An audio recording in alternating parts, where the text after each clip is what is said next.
Time for the 44th installment of the Age Out Angels Radio Hour.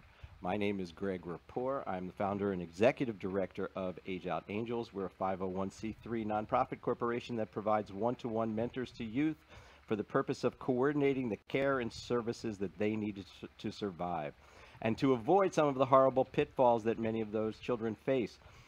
This program is brought to you every week at this same time, courtesy of Doc G, William Sanders, Ruben Rodriguez, and all the fine people right here at Hamilton Radio who allow us to use this airtime. Doc G is on the big board tonight along with Robin, who's producing. So good to see you both here. Thank you at home. Thank you at home for tuning into the program. We have big stories and a fabulous guest tonight on the radio hour, so don't go away. June is Gay Pride Month. I'm reminding that to everyone. It's coming to the end. We're going to talk a little bit more about how that relates to child welfare and foster care in just a few minutes. But also, I want to let you know that our special guest tonight is Lorene Wilkerson, and she is the chair of the Child Placement Advisory Council, which we call CPAC. And JCPAC, which distinguishes it from the Christian Political Action Committee, which is also CPAC. And she, the organization is absolutely wonderful. You don't know it exists. If you're not in the business, this is something that completely flies under the radar. You don't know it's out there. But it is, and it's doing some really, really good work, all on a volunteer basis. And one of the reasons I want to bring this to you tonight is because there's probably a CPAC close to your area. And if it's something that you wanted to volunteer for or become a part of, you'd need to know about it ahead of time. So I'm really looking forward to sharing that information with you tonight. I want you to make sure that you go to HamiltonRadio.net and sign up so that you'll get text alerts of all the other fabulous shows that are on this radio station. We go all across the country and all across the world 24/7 with great music and great programming, and you can get text alerts so that with one click you could be, listening to the program. And the shows are interesting, and there's every reason in the world to do that. Got an interesting thing in the mail, and I want to share it with all of you tonight. And I want you guys to make my Facebook page work properly so that I can see the comments as they come in. Because what I got in the mail is called the Drug Slang Directory. The Drug Slang Directory. Now, if you're not a habitual user of recreational drugs, you might not know what a lot of these things are. These are street names for various drugs that are available in the marketplace right now. And so my Facebook page just came on live for me, and if you want to write in and comment, you're welcome to do that. So I want to know what you think about this, and I want to know if you're aware of all these things. There's a section in this brochure. It's a trifold brochure that I got in the mail. There's a section in this brochure, and it's called Street Names for Drugs. Young people almost never talk about drugs by name. Instead, they usually refer to drugs by a variety of nicknames or street names. These street names give kids a way to discuss drugs without having to worry about being overheard by curious parents, teachers, or other adults. Street names for drugs often pop up in movies, songs, text messages, and social media posts, and adults often have no idea what they mean. And so here's a list of some commonly abused drugs and their street names. First of all, do you know what bath salts are in the drug world? Anybody in the studio know what bath salts are? I have no idea, but they're known as Arctic Blast, Blue Magic, Cloud 9, Cloud 10, Ivory Fresh, Ivory Waves, White China, which is interesting to me because China White used to be something referred to as from heroin, right? Which someone recently told me is called Ron. Heroin is called Ron.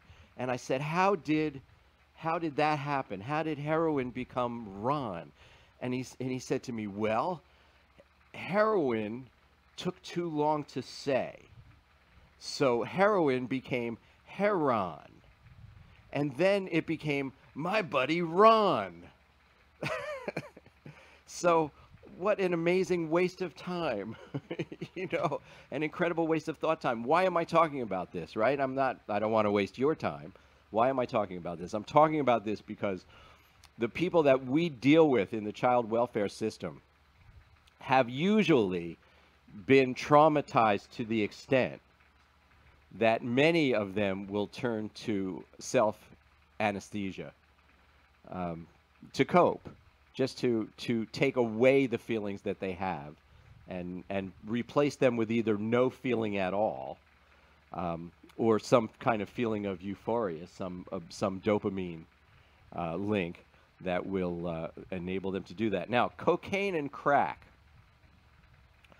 Cocaine and crack. Now, I certainly know what cocaine is. I've seen that before in my life. Crack, no. I have no personal experience with crack. Aunt Nora. It's also called blow. I remember that. Bolivian marching powder. Bolivian marching powder. Big C. Coke. Flake. Freebase. Oh, I see my buddy Tony's out there listening. Did I grab your attention, Tony? Did I have you at Aunt Nora or Bolivian marching powder? Big C, Coke, Flake, Freebase, Lady. Cocaine and crack is known as Lady. Nose candy, I know that one. Rock, I know that. Snow, I never really heard snow or snowbird. Snowbird, Toot, White Lady, and of course the most famous of all from Scarface is Yayo. Right? That's from the movie Scarface. So those are all the different street names for cocaine and crack. Just write in if you get a chance on my Facebook page. Write into the comments field and tell me what you think about that. You have the option to call in tonight.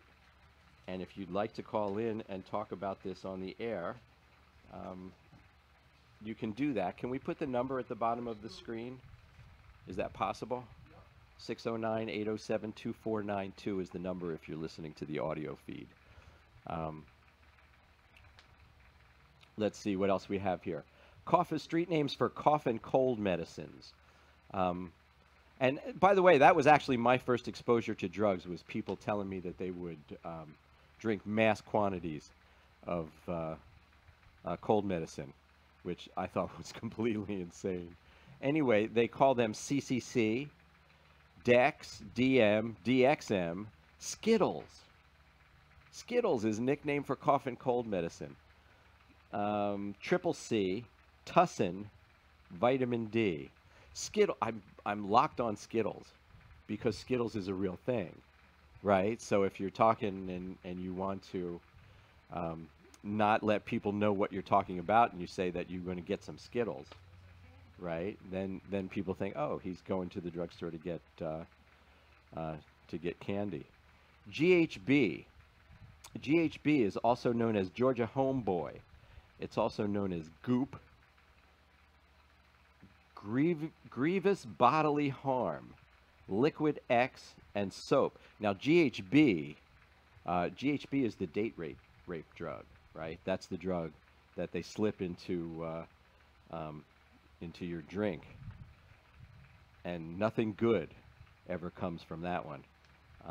Heroin, nicknames for heroin: antifreeze, Big H, brown and brown sugar, cheese. They call it cheese. They call heroin cheese when it's mixed with cold medicine. I hope you're sharing this on Facebook, people. You can't get this information anywhere else than from a trifold brochure that showed up at my door. They call horse. I remember horse, the word horse. Junk, certainly. Mud, I had never heard that one before. Skag I had heard of, but I thought skag was meth. I didn't know skag was heroin. Smack, I've heard that. Tar, short for black tar, which is a type of heroin. Train, I had never heard that one before. Slang term for heroin, train. Inhalants. Inhalants, duster, snappers, ozone, poppers. I had heard that. Whippets. Whippets used to be what it was called. Now inhalants are actually the things that are propellant for like when you buy whipped cream in a store in a can, right? Ready Whip. It's Whippets are is it amyl nitrate? Is that what it is? Um, that sort of produce a momentary high. But I've actually seen people in supermarkets trying to push the dispenser of a Ready Whip can just enough to let the amyl nitrate out, but not the Ready Whip. I've actually seen people do that. Why am I talking about this? I'm talking about this because of the need to self-anesthetize. Why is there a brochure about this? You know, seriously, why is there a whole brochure about this? Um, why is there such a strong demand? You know, we have this amazing. I think the city put out the brochure. Um, well, let's see. It's the Stay Safe series, put out by Primo Prevention LLC from Reserve, Louisiana. I have to call these guys up. I have to call them up and get them on the show, I think, and find out what it is that's calling this. For more information, there are all these companies. www.abovetheinfluence.com, DARE, the Drug Abuse Resistance Education, um, uh, www.theantidrug.com, www.drugabuse.gov.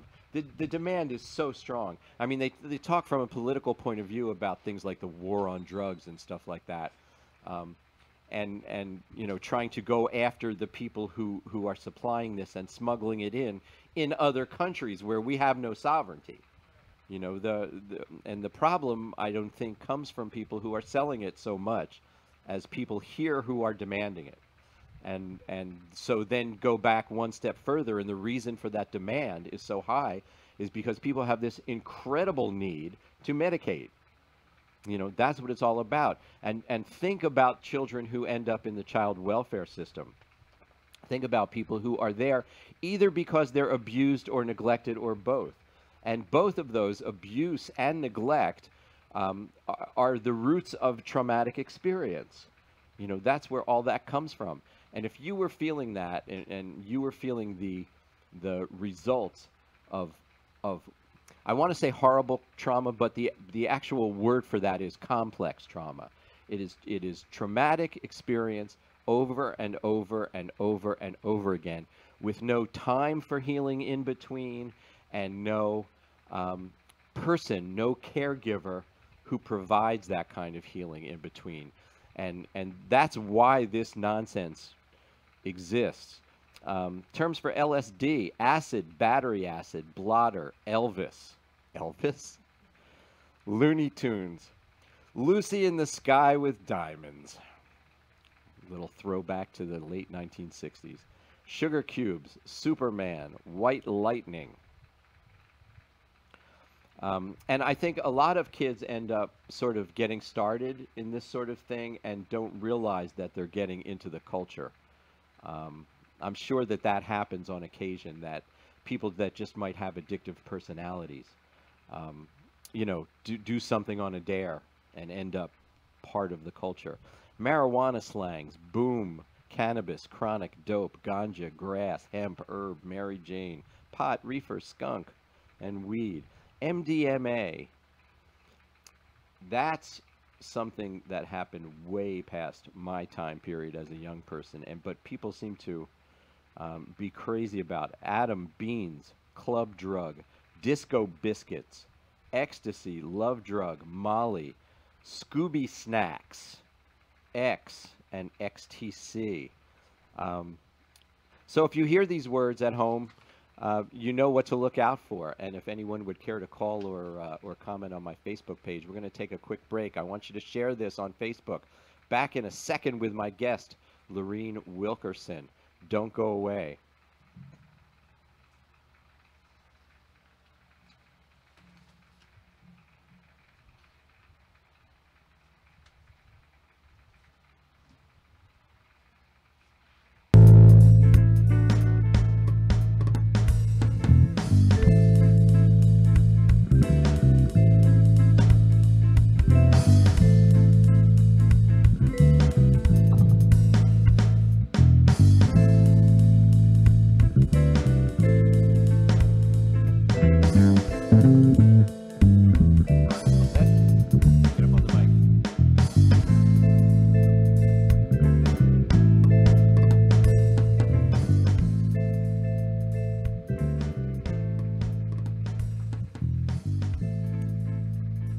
we are back. I want to give a shout out to my good friend Vivian, who's out there recovering tonight and hopefully feeling a whole lot better. Viv, looking forward to speaking with you soon.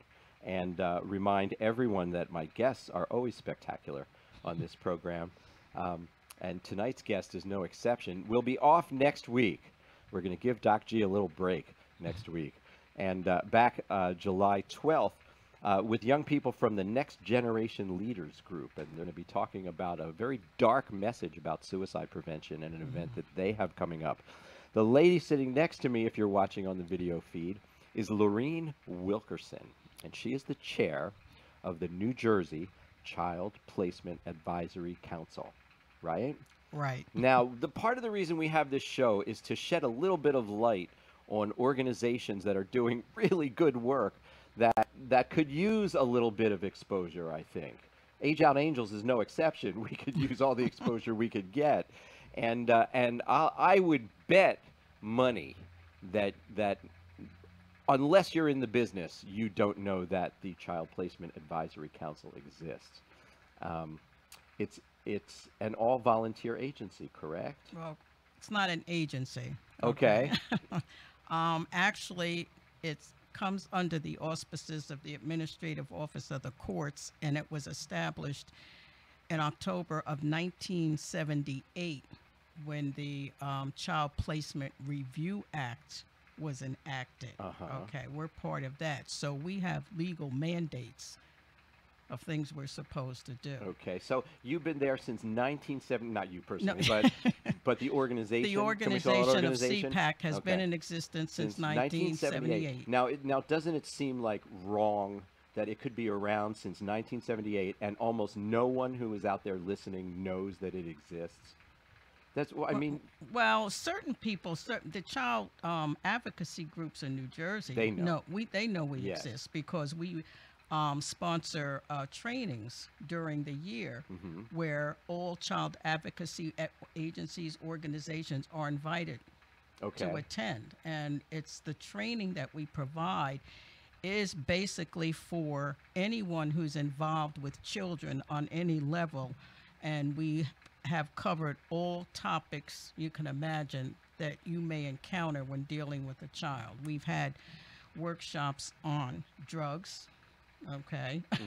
Now, was that like the recent event that I went to? Is that right? We have an annual training conference. Okay, that was spectacular. Thank you. It really was. It was one of the best things I've ever been to. It was. The setup of that one was a little different than what we normally have. Usually, we just have a keynote speaker, maybe 5 or 6 workshops, and that's it. So this one was different in terms of having 3 keynote speakers. The round tables, that was a main part of this particular conference, which everyone did seem to like. The evaluations we got back said the conference was very good and they enjoyed the round tables. Even though there were some hitches because we had more people. This is the largest attendance we have ever had. The room was packed, and it was a big room. It was. I believe the count ended up being like 170 people. Fantastic. Most of the time, our annual training conferences have been around 100, 110. So this was the largest because over the years, we've been reaching out to more organizations to send out our training materials to, our registrations to. So we're getting more attendees from the education field, which is really important because if you're in the child welfare system, you're always connected to the education system. Yeah, in some way, that's right. Because the children are in school. And as a matter of fact, the highest percentage of referrals to the Division of Child Protection and Permanency comes from the schools. Okay. Yeah. Once a child is in school, it's like you have another set of eyes on that child for 6 to 7 hours a day. Watchful eyes. Too. Watchful eyes. And so they may notice things that something may be going on in the home, and they'll call in a referral. Yeah, it's so important to hear that too, because anecdotally in the world, I think most of us have the impression that the way kids end up in the child welfare system is the next door neighbor. Not Not all the time. Sometimes, yes. If you have what we call the nosy neighbor, yes. Oh, you actually have a name for that, huh? Well, yeah. Well, back when I grew up, Uh-huh. I'm not going to say when that was, but it used to be neighborhoods were neighborhoods. People knew each other, and everybody looked out for each Yes, other. yes. So if something was going on in a family, Hmm. there was a neighbor who knew and would say something or get involved or something. We don't have that anymore. Right. We really don't. We really don't. Yeah. Now, unfortunately, I've seen situations where something has happened, maybe a child dies or something, and then you have neighbors coming out of the woodwork saying, I knew something was going, but they yeah. didn't call it in. Now, by law, every citizen of the state, you're That's right. obligated. That's right. You are obligated. If you have a suspicion, you don't have to know that something actually happened. But if you have a suspicion that a child is being abused or neglected, you're supposed to call it in Yeah. to the hotline. Yeah, I don't know if you know the answer to this or not, and I'm going to put you on the spot here, so feel free to pass. Okay. Okay? But, I mean, this is something that we sort of face a lot when we're working with children. Like, we might see a caregiver, respond to a child in a way that in our life we would consider abusive, Right. right? But could be borderline, Right. could be a judgment call, Right. right? And but we know that we have an obligation to report, and then we're thinking in our minds, like, is it a balancing act? Well, Will this child be worse off if I report this? it's really not up to you to make that decision. Right. Okay. Mm-hmm. You call it in. DCP&P will make the determination. Yeah, just Okay? because you call it in doesn't mean the child's Oh, automatically absolutely yanked, not. right? They have to do a complete investigation. Yeah.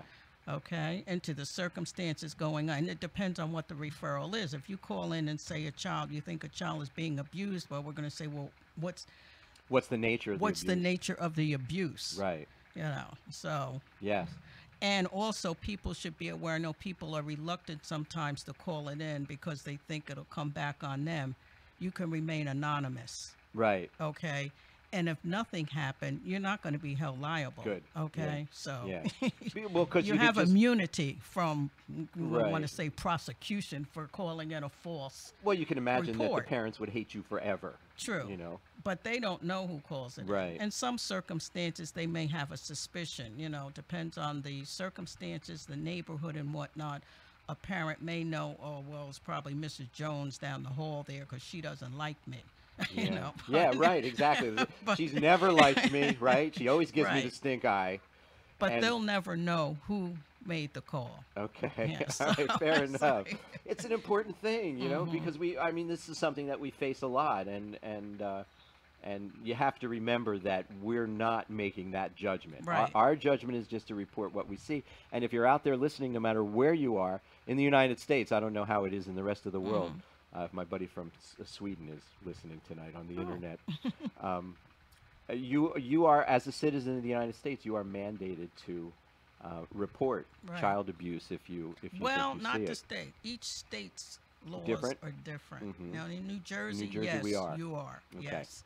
Yes, some states, they have what they call mandated reporters, like a doctor, doctor, a right. teacher, Mhm. They have those are called mandated. We don't Right. have that in New Jersey. I see. It doesn't matter Okay. who you are, what profession you're in. If you have a suspicion, and it's better to be safe than sorry. Yes. Yes, indeed. It is better to Yeah. be safe than sorry. So let's talk about you. Okay. You didn't want to tell everyone when you grew up, but you've actually been a part of the child welfare system long enough to see it evolve. Can we say it that way? Yes. Is that polite? And I'll say I started in the system in the early 70s. Okay. Okay. When I started with the Division of Child Protection and Permanency, which used to be the Division of Youth and Family Services, DIFAS, which Right. is what everybody We still we call it it DIFAS. Yes, Right. even those who work still call it DIFAS. I started out as a caseworker in an Elizabeth office. The cases that I had back then were basically neglect. Okay, abuse wasn't a major part of the caseload back then. And I also had a lot of cases of in-home supervision. And see, what people need to understand, the vast majority of the cases that the division handles, the kids are in the home. They're actually, There's a small percentage they're that getting actually services. go into foster care. They're getting services, Okay. right? Yes. Parenting service. That They sort get of services in Yeah. the home. If they don't feel that, if they feel the child can be safe in the home, Right. they leave the child in the home. Okay. So I started out as a caseworker. I quickly realized it wasn't really what I wanted to do, because I felt like, not that it was a lost cause, but I felt like I wasn't really helping. Okay. Just spinning wheels in quicksand. Spinning wheels. And I can give you one major example. I had a case of a 13, 14-year-old boy. He had been in classes for the retarded all his life. His mother insisted that he was not retarded, but the school system did not listen to her because she was poor, uneducated, and they felt that, what does a parent know? Parent knows their child. Yeah.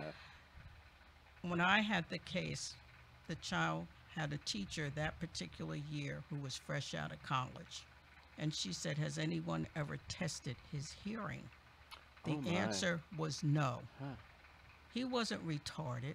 He was deaf. Deaf. Yes. My, oh, my. A deaf. And of course, being as he never was diagnosed as being deaf, he never had any schooling to address that. So he had no means of communication. How old was he then? 14. 14 years. What a horrible 14 years. 14. Wow. Yes. So I made arrangements to have him go to get into Katzenbach, which is the school for the deaf in New Trenton. Jersey. Now, Yes. Mhm. They didn't want to take him because he had no means of communication, but I begged. Yeah, I said, yeah, no, yeah. because you could tell that, you could look in his eyes and tell there was something there. He was not retarded. Oh, my. And I was able to get him into the Katzenbach school, and he picked up sign language just like that. Uh-huh. So his mother was thrilled. Yeah. But for me, I wanted to sue the school system Oh, okay. All right. for educational neglect. Mhm. And my supervisor said, well, no, we really can't do that. So I was like, why not? I was young, but I figured it was educational neglect, But then after that, I heard about a center in the division, with the Adoption Service Center. At that time, they were taking the function of adoptions out of the local offices because they felt that was a specialty that needed to have really experienced caseworkers working with kids that were going to be adopted. And I Okay. said, that's probably a happier. Yeah, making So families complete. I yeah. transferred to that office, and I ended up being in adoptions for about half of my career. Mhm. A supervisor. We covered 7 counties because then they opened up other adoption centers in Okay. the state, and each one had like 7 or 8 counties, and we were responsible for processing couples who wanted to become adoptive parents, Right. educating them about on the backgrounds of the children they would be getting. That, for instance, if you are going to get a 6-year-old, don't expect that 6-year-old to be like what you think a 6-year-old is. Right. That 6-year-old may not know how to use utensils at the table, Mhm. things like that. Yeah. So I spent half my career in adoptions. Wasn't always the prettiest part of the job either, because There's a reason those children are available. Yeah. yes, and sometimes, despite our efforts to educate prospective adoptive parents about what to expect from a child, they weren't always listening, and then they would get frustrated, and then we'd have to remove the child from the adoptive home, which is one of the worst things Yeah. you can do. Yeah. When you tell a child, although we stopped doing this, when you tell a child this is your forever home and it turns out not to be, Yes. You know, they've already lost their biological parents. They may have been in several foster homes. Yeah. And To now, break their hearts again. exactly. Yeah. Exactly. So, Yeah, poor kids. And kids have no perspective at all no. on how everything's really going to be okay You know, I in the mean, end. up until Yeah. that point, most kids that are in foster care come to believe that they can't trust adults. Okay, Right. they That's they right. can't trust adults. Yep. You know, adults told me this, and they went back on their word or Right. whatever. So Yeah. they build up defenses, Sure, and they sure. do whatever they can to see, well, what can I do to make you kick me out? They Right. test. Yes, over and over and over. They test. Yes, Yes. absolutely. Yes. We're going to take a short break for just a moment. If we could cue up that music. I want you to hit the share button on Facebook and let the whole world hear Lorene Wilkerson, okay? Be back in a minute. Thanks.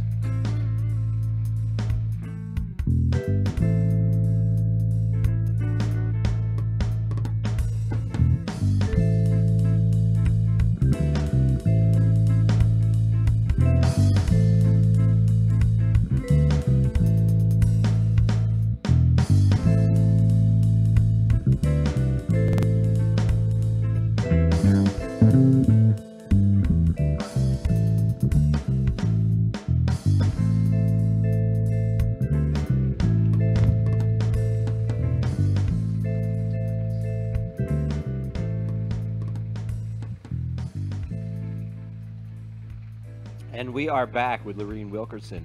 But before we go further, I do need to thank all the people who made donations to Age Out Angels this week.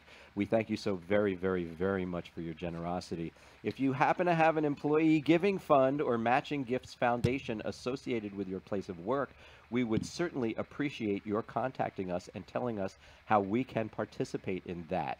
Please feel free to private message me on Facebook or email me directly at greg@ageoutangels.org. And I also want to remind everyone that you can donate to Age Out Angels every time you make a purchase from Amazon. And I'm thinking about all the gifts that are coming up from graduation and things like that. All you have to do is designate Age Out Angels as your Amazon Smile designee, and a portion of your payment will go to Age Out Angels without it costing you 1 penny more. I can make it easy for you to designate Age Out Angels as your Amazon Smile recipient. All you have to do is contact me either via Facebook or greg@ageoutangels.org, and I can send you a link that will take you directly to our designation. Back with Lorene Wilkerson. So, Lorene, the fact is, I could talk to you about your career, or really it's listen to you, to you talk about your career for like weeks. But I want to make sure that we do tell everyone about the Child Placement Advisory Council. So now you're actually a part of the court system. You're under the... We're under the auspices of the court. Correct. The court in New Jersey. Correct. And there are other like similar organizations in other states? Yes, in every state. Every state. However, they're organized and structured differently. I believe we're the only one that's under the auspices of the court. Most of the other comparable CPACs are I'm trying to think of the word I want to use.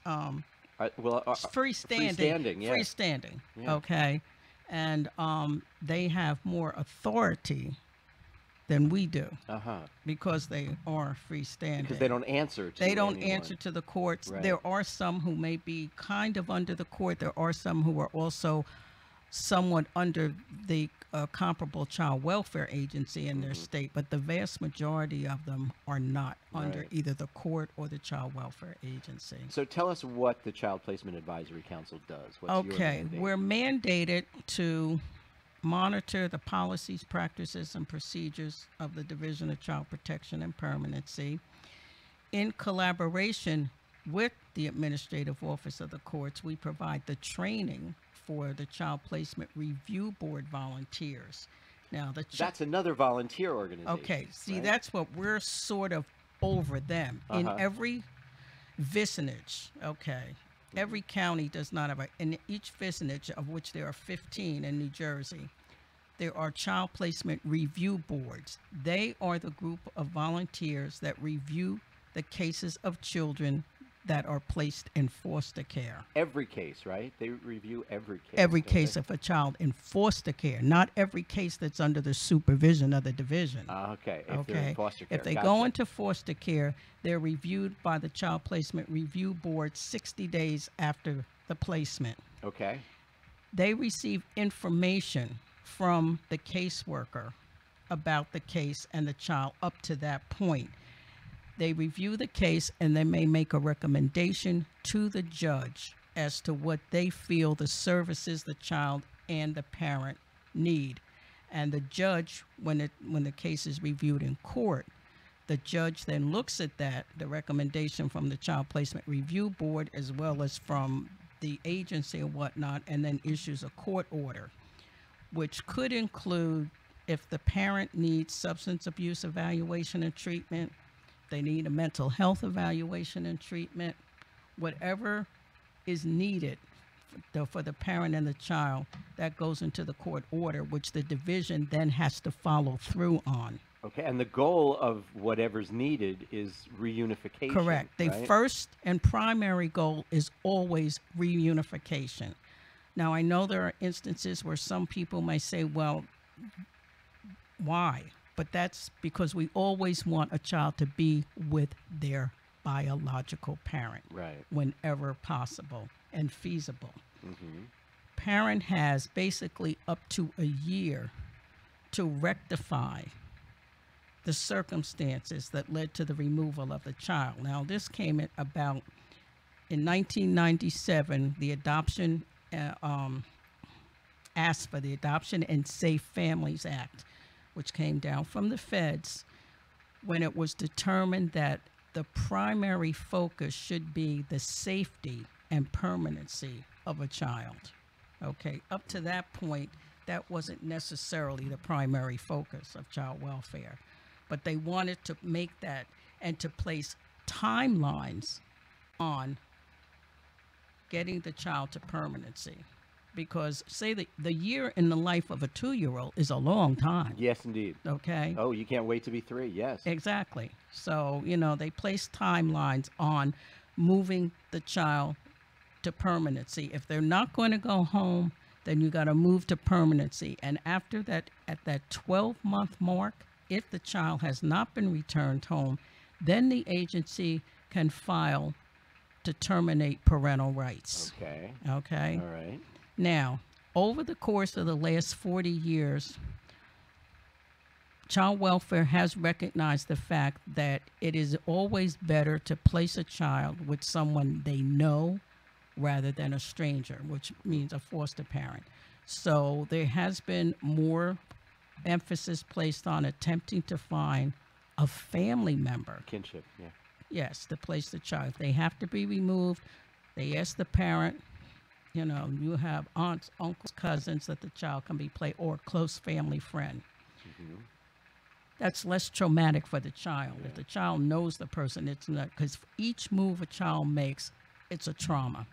Right, right. And I hope people at home understand this when criticisms of the system come out, and there are plenty of flaws. I mean, let's not pretend that there aren't. It's not a perfect system. No, not by a long shot. But always remember that when we're talking about permanency and we're talking about reunification and things like that, that what everyone seems to agree on is that it's one thing for a child to be traumatized due to abuse or neglect. Right. But then when you yank them out of the environment that they know in the biological family, that's a second trauma. Exactly. And so in the attempt to try to minimize that second trauma, basically the oversimplification explanation of this is that the plan is to remove the child temporarily, get the parent services, some kind of parenting, get off drugs, rehab, so that the services that they need so that they can bring that child back into the biological home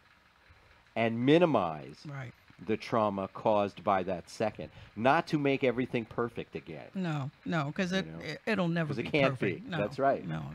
And I would like to emphasize also to those out there listening, when a child is removed from their biological, no matter what that child has gone through, they still love their parent. and they want to be with the parent. Passionately. Yes. It's a passionate Yes. Yes, it is.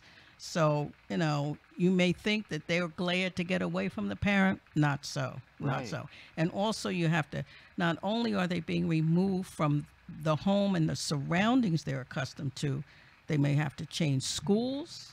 I mean, everything in their life is changed. Now, just imagine if you're a 5-year-old and all of a sudden you go to a different town, a different school, a different neighborhood. Absolutely. Absolutely. And it can be paralyzing. Yeah, I think of like a 13 or 14-year-old too, who is at that age when things are so confusing, and they're going through puberty and looking for their identity, right? I mean, all those things are happening to a young teenager, being yanked out of their home, sent to a different school, having the desire to make friends, and falling into the drug group, which is the easiest group to join. I mean, let's face it, when you're in high school, the easiest crowd to get in with is the drug crowd. Right. All you need is $5. Right. And you're in. Right. You're a card-carrying member. Now, I have to say there has been an improvement in the area of the schools. It's now the division has to attempt to maintain the child in the same school system, okay, whenever possible, as long as there's no safety issues involved, and they'll have to provide the transportation and everything. So say a child lived in Trenton, but then moves to Hamilton. They could still go to the Trenton school. Does Trenton have to provide the transportation to do that? Yes. So there's a cost. Yes, there's that's a cost associated with that. Yes, Yeah. but that has been working out. It has Good. been working out. Yeah. So that's been an improvement. So we're trying to find kin. Right. We're trying to keep them in the same school system. I mean, Right. it starts to feel like we're trying to fill an inside straight here. Right. Draw the right card at the right Right. time. Right. To make everything better. But nonetheless, these are the elements of child placement that the Child Placement Advisory Council watches over. Yes, we do look at those things when we're reviewing a case. We look at those things, and then we will make mention of them in our recommendation to the judge. So now, Okay. a new law that hasn't gone into effect yet is a law whereby now the agencies. Let me see if I can explain this. It's a little hard. complicated because Yes. child welfare agencies operate on federal laws and state laws and money. Okay. Okay. The All right. states get money from the child welfare agencies get money from the federal government Okay. for certain things. Now, it has always been the case that the agency is reimbursed for foster care. Okay. That's getting switched. They now will be reimbursed if they keep the child at home and put the services in the home, So they're incentivizing home which is placement. something from my very beginning of my career, always felt that should be, we should put the services in the home. We should pay to keep the child in the home rather than pay to put them in a foster home. It always made sense to me, but Okay. now that's going to be happening. Okay. Well, it hasn't actually gone into effect yet, but we'll have to follow that and see if that makes a difference in the number of children that are actually removed. Now, there are going to be people out there who are going to be saying, okay, so if we're paying to keep a child in the home, right, then, the obvious, because you have this argument plenty, I'm sure, what incentive do those people have to do anything else now that they're getting paid to be parents? No, they're not actually getting paid. We're paying for the services that are going into the biological home rather than for services going into a foster home. Right. Okay. Now, it's kind of been the opinion or how the public views a child welfare agency that they're supposed to be the ones that solve all of society's ills. Yes. They're not. They're not. They can't do that. Right. They can't do it alone. Trying to hold their heads above water. Exactly. Yeah. Exactly. Every person, in my view, is responsible for seeing that every child has a safe and permanent home. So I hope people are understanding this, that what we're talking about here is, let's say you have $1 Right. and you have a choice. You can take that dollar and you can pay a foster family to take care of that child. Right. Or you could take that dollar and use it to pay a service that will make the biological parent a better parent. Correct. And stop abusing. So it's the same dollar. Right. Right? It's Right. the same dollar, and the parent is not being paid the way the foster No, parent because is foster being parents paid. do get They get a their stipend, a yes. monthly stipend, and clothing. So it's that Right. same money. It's Right. just reallocating it in a way to try to minimize that second trauma Correct. of the child being yanked away from the home. It's not perfect. It's not going to be all rainbows, No. but it's less traumatic for the child. Right. You know, to have it approached in this manner. And I guess there's going to be like tons of RFPs going out there to organizations, right, to provide these services. Well, there already are. I Yeah. mean, the division has contracts with everybody. Forever, right. For everything, really, they do. They have millions of dollars worth of contracts. The other thing I wanted to bring up was the fact that when you're looking at a child's case and what the parent has done, you also have to look at the parent's history. No parent wakes up and says, I'm going to beat my kid today. That's Okay, right. they Yeah, don't. Absolutely. A lot of the clients under the division's care have histories themselves. They didn't have good role models. They don't really know how to be a parent, Right. or what it is, what they need to do to be a good parent. Right. Second, third a lot of them generation. have been abused physically, emotionally, yeah. sexually, Yeah. Absolutely. So they need mental health services and whatnot to deal with it, what happened to them in their past. Right. Right. So you have to always keep that in mind. Right. So your organization is comprised of all volunteers? Yes, we're all volunteers. volunteer We board. get no money. No, We're not no. I mean, paid. Yeah. It's all coming straight from the heart here. Right. Now, what happens is the child placement review boards that are in each county, and each county has at least one. The number of child placement review boards per county is dependent on the number of cases they reviewed the previous year. Okay. Some counties, like I'm on the child placement review board in Middlesex County, we have 2 boards. Counties like Essex, that have 3, 4, or 5 boards, because Essex County has the highest caseload. Okay. And they always have and always will in the state. Okay. Yeah. Some counties only have 1 board, Right. but it's depending on how many cases they have. Okay, in a year.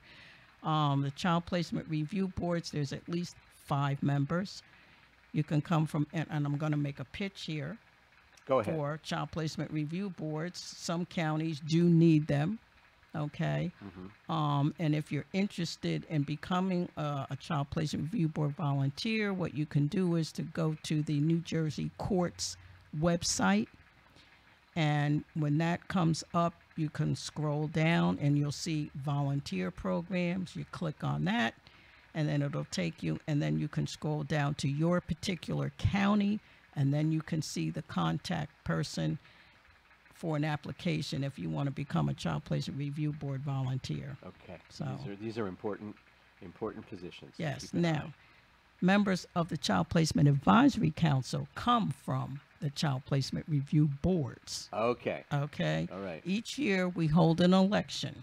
Okay. Those of us who are already on the board, now I'm chair. This is my 3rd 2-year term. We have 2-year terms. This is my 3rd 2-year term. Okay. And our other board members, they're at even odd and even years. So if you're a child placement review board volunteer interested in being on the Child Placement Advisory Council, in May, usually of each year, we send out a letter. Our nominating chair sends out a letter to all CPR volunteers saying, if you are interested in being on the board, send us your bio and whatnot, and then we have, hold a vote and elect you in. So we Okay. currently have trying to remember now. How many? We have 15 board members now. 15 volunteers. That's great. 15 board members, roughly covering about 11 counties. Yeah. So we'd like to broaden our board, to Absolutely. cover more counties. Yeah. Yeah. Yeah. Age Out Angels also were all volunteers. Right. And it's people with good hearts, Right. who get involved. and- So coming from the Child Placement Review Board onto the Child Placement Advisory Council, right? Mm-hmm. What do you do when you find something amiss? Okay. Usually when we find, well, what do you mean amiss? Well, what I mean is when everything goes right, life is easy. Right. You know? Well, Steve, being as every member of the Child Placement Advisory Council is also on the Child Placement Review Board Right. in our respective counties, then we can know